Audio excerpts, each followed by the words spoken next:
Sur son site web reichschuster.de, le journaliste d'investigation critique Boris Reichschuster a publié le 8 avril 2024 une interview de la célèbre auteure Birgit Kelly par la journaliste Milena Preradovic. Il y est question du dernier livre de Birgit Kelly intitulé « J'achète un enfant, le commerce indigne de la maternité de substitution ».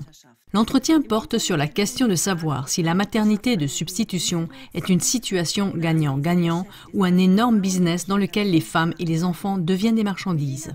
Milena Preradovic ouvre le sujet en déclarant que la presse à sensation et la communauté LGBTQ font un battage médiatique sur le thème de la maternité de substitution. Des célébrités comme Elton John et Paris Hilton montrent l'exemple, ce qui incite de nombreux couples d'hommes à leur emboîter le pas. C'est pourquoi ils font désormais appel à des mères porteuses pour porter leurs enfants. Birgit Kelly a un avis bien tranché sur la question.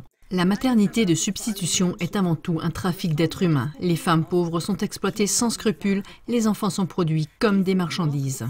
Un clip vidéo de la chaîne Apollo News confirme cela, ainsi que des dérives encore plus obscures. Les hommes jouent à la maman. Nous devons de plus en plus souvent accepter ce spectacle déroutant dans ce monde du wokisme. Actuellement, des vidéos d'un couple gay américain qui a eu recours à l'insémination artificielle et à la maternité de substitution pour avoir des jumeaux sont devenues virales. Sur TikTok, les hommes postent fièrement des vidéos les montrant avec des bébés qui viennent de naître. L'un d'eux se met en scène comme s'il était lui-même la mère. Nous le voyons dans son lit d'hôpital avec son bébé et dans son fauteuil roulant à l'hôpital. Il porte des ongles longs, des faux cils, du maquillage et des cheveux longs. Et bien sûr, malgré toute cette mascarade, son corps est visiblement celui d'un homme. Dans une vidéo, l'enfant impuissant et apeuré est placé sur sa poitrine velue. Comme si cette vision n'était pas assez inquiétante, l'influenceur nous dit que la mère porteuse n'est autre que sa petite sœur. Elle a bénéficié d'une insémination artificielle au cours de laquelle les ovules de sa meilleure amie, comme il le dit, ont été associés à son sperme et à celui de son partenaire. Le TikToker désigne alors sa sœur comme son four dans de nombreuses vidéos postées sur son compte pendant sa grossesse. C'est tout simplement dégoûtant.